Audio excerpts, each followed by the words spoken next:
Hey guys, welcome back to Harbour Unboxed.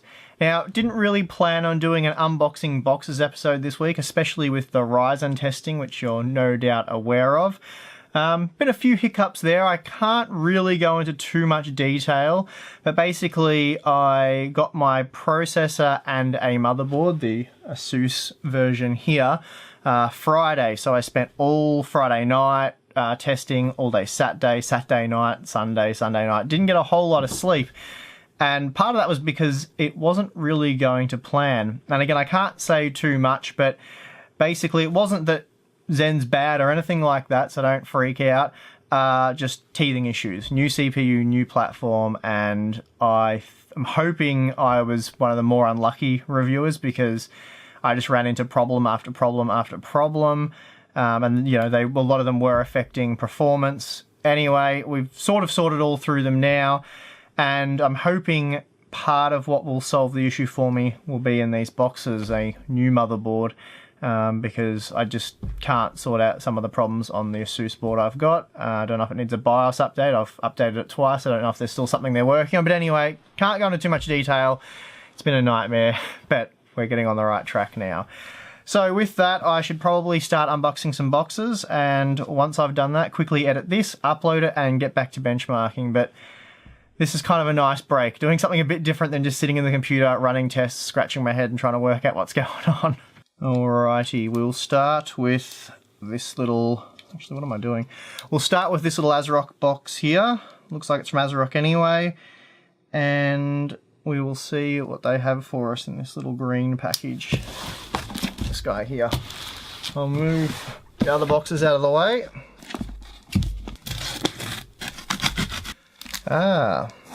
Unrelated to what we're doing at the moment, but will be useful very soon.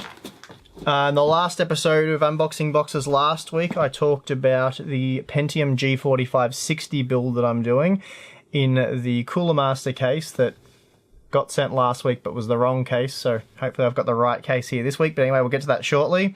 So this is a B250 Pro 4 board from ASRock. I was going to go with a H110 board originally because they are a bit cheaper, but I thought since it's a new build and whatever, I might as well try out one of the B250 boards since I haven't actually done that yet. One hiccup though, I may have to stick with the H110 board actually, because I think the case is micro ATX only, and this board is full ATX. I didn't actually get this board for the build, that wasn't its only purpose, but I thought, hey, that might be cool to throw in there, but it's not going to happen. Unless I go with the Cooler Master case that was sent last week. It's getting all too confusing. I really don't have the energy for this at the moment. But yeah, that's a pretty cool looking board. I'm not actually sure how much it's worth. It wouldn't be hugely expensive. So anyway, I won't spend too much time on this because we have some AM4 boards to check out hopefully. So I'll just put that aside for now. I'll have to find the ASRock H110 micro ATX board, which I will end up using in this here, which a lot of you guys were really keen for me to check out the Master Box Lite 3. And it was sold out, but Cooler Master pulled some strings and got it in. Alright, Gigabyte, what have they got for me?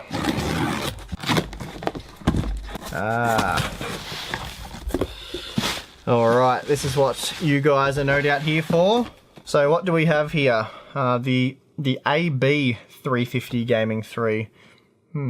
Okay, I would have B350 Gaming 3 is probably better, but anyway, it doesn't matter.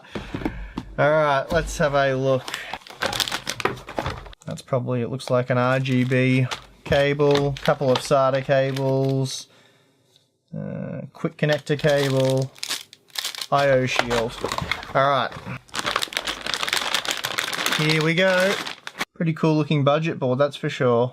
So we've got their amp up audio. It looks like a really nice audio solution on this board. Some steel reinforced primary and secondary PCIe times 16 slots. A bit of cooling on the VRM. Looks like a decent design there. What do we got around here? Okay, a couple of USB 3s and nothing too fancy, but that's all you'd sort of expect. The SATA ports are a bit all over the place. So we've got 4 down here. Another 2 up here, so I'm not sure what they're connected to. There'd be another controller probably, but anyway, pretty cool looking board. It looks like we've got one of their RGB lighting strips down the side to sort of fancy it up a bit. Not sure if there's any other RGB lighting, but yeah. Now for the big one from, I believe this is again from ASRock. And I'm hoping what I need for my new AM4 system that I want to build today is in here. Indeed it is. Drum roll please. X370 Gaming K4. And, ooh, a bit of a bonus round, 370 Tai Chi. Ooh, what do we have here? Oh yeah, another processor. No, there's no cooler in the box, so it's very light, but yeah, we'll have a look at that in a second.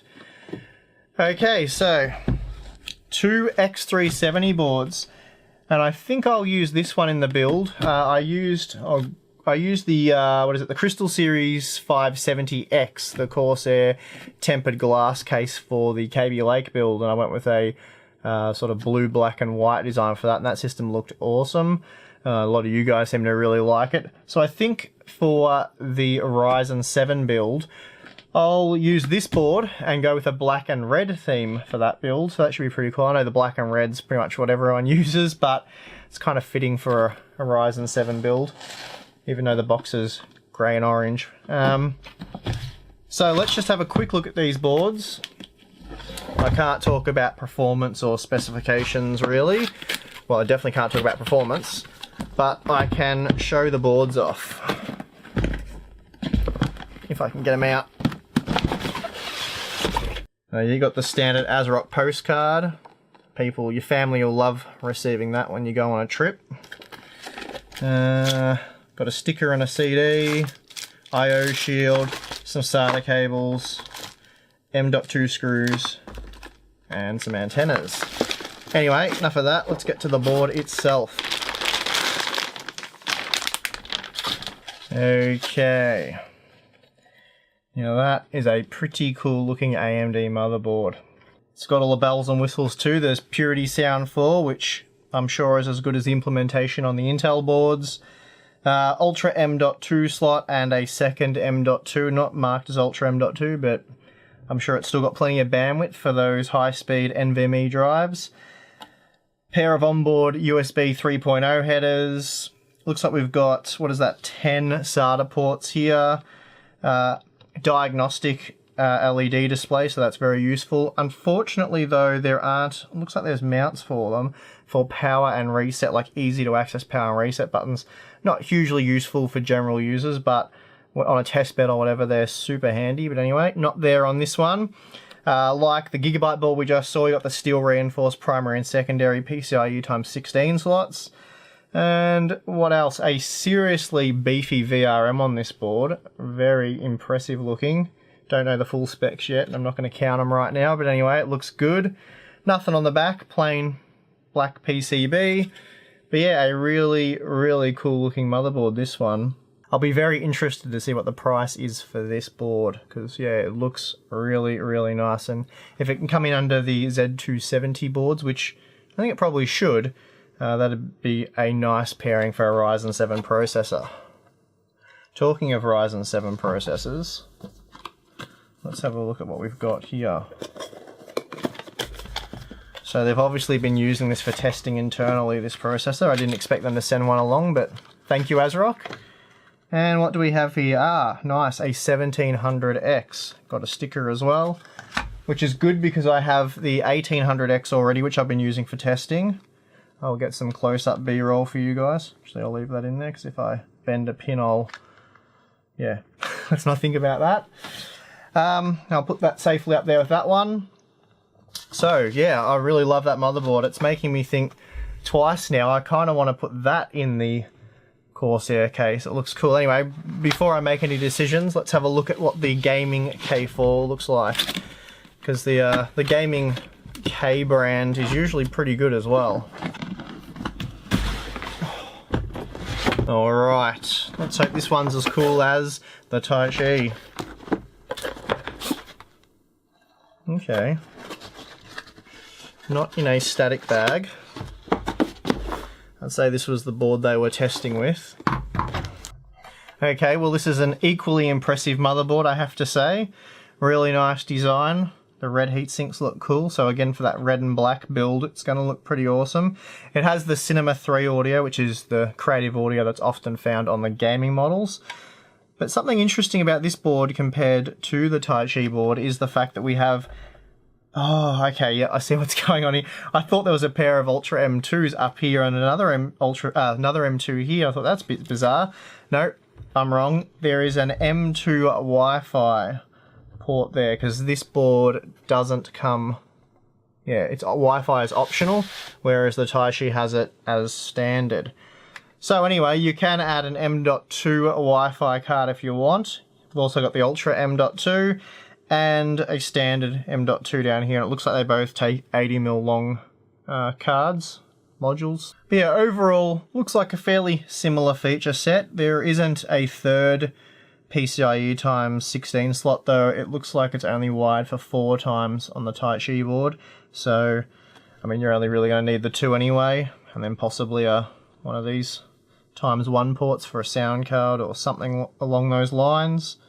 Less SATA ports, so I'd say this is clearly a cheaper board aimed at not entry-level gaming, but certainly more entry-level than this board.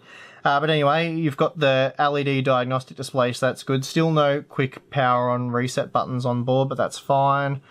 Again, the good creative audio, or at least creative software support audio anyway. It'll be using an ALC audio codec, no doubt. The VRM doesn't look quite as impressive, but still substantial. Not much going on the back of the board again. That's to be expected. But yeah, overall a cool looking motherboard. So now I've got to work out which one's going to go in this system I'm going to build probably right now, or once I'm done here. So yeah, in summary, these two are X370 boards. They both use the same flagship chipset, though it's just a chip, but anyway. And now I've just got to work out which one I want to use for my test system. I really like this board, but I kind of wanted, since the Intel system's blue, I kind of wanted to make the AMD test system red. I know they're only test systems, but because I do show them on camera, if I wasn't doing the channel and it was just for testing, I wouldn't care. But because I do show the systems, it'd be cool to have a blue Intel and a red AMD system. I think that'd be cool. And I could probably chuck in, I've had these sitting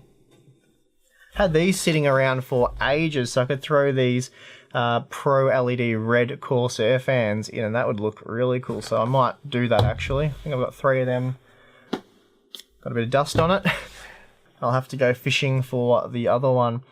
And just quickly, we'll have a quick look at this. I believe it's the windowed version of the Masterbox Lite 3.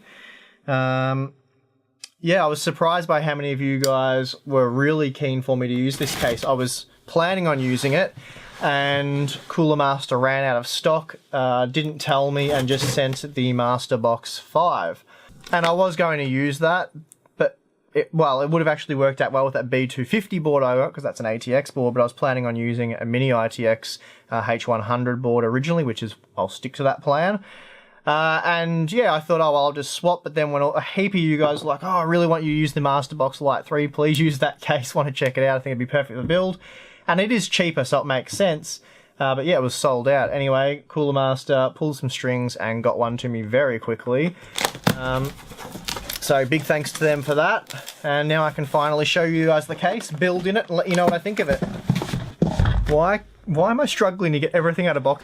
Listen to me sulking about having to benchmark Ryzen. Boo-hoo. Well, it's very nice and light. What a cool little compact case. Not quite sure where that's come from, but anyway. Magnetic dust filter just hanging around on the roof of the case. I'm sure it's got an obvious home once we get inside.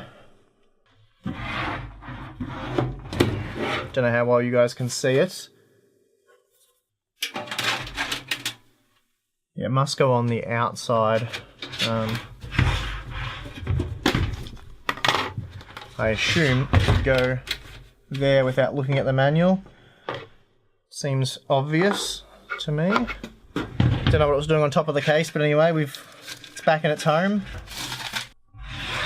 So I don't know how well you guys can see in there, but perfect size case for what I want to do. It's also really cheap as well. I think it's only $50 Aussie, so really nice quality case for that price. It's got the top panel connectivity, pair of USB 3.0 type A ports, you've got a pair of 3.5mm audio jacks, power button, tiny reset button, and a hard drive activity light. No doubt the power button is backlit also, probably in a blue or something like that. And then around the back it comes with a pre-120mm fan installed. Power supply goes on the top, but not really a big problem for a small case. And it looks like we've got, what, 1, 2, 3, 4 PCI or 4 expansion slots for if you wanted to try and squeeze dual GPUs in or something. Where are you hiding? This is what I plan to stick in there. Just quickly, I won't drag this out too long. It's a cute little H110 board. It's actually almost like a mini ITX board, but not quite. And it will go in there something like that. Look something like that. Chuck the G4560 on there, stock Intel box cooler, and either something like the GTX 1050 or the RX 470, one of those pricing tiers. And you've got yourself an awesome new budget system that's very, very capable at 1080p and can even dabble at 1440p, but I'll leave all that information for another day. Right, so wrapping this up so I can get back on with testing Ryzen, which I am excited to do, even though there have been some hiccups along the way. I haven't lost my enthusiasm. Yeah, we got to check out 2 awesome X370 boards and a cool B350 board and a B250 board. It's a bit confusing, isn't it, since the B250 Intel, B350 AMD, but anyway, whatever. I'm rattling on. 2 cool X370 boards. Now I have to sit here and try and work out which one I'm going to put in this build. I'm sort of still leaning towards this one, but anyway, I do like this one though. I'll work it out. And yeah, for those of you hanging for the Ryzen testing, which is coming up in a few days, as I'm sure you're aware, I won't be able to do the kind of in-depth benchmark video that I would have liked, because I've gone from having almost a full week to test to now a day, because then I've got to edit it and do everything else.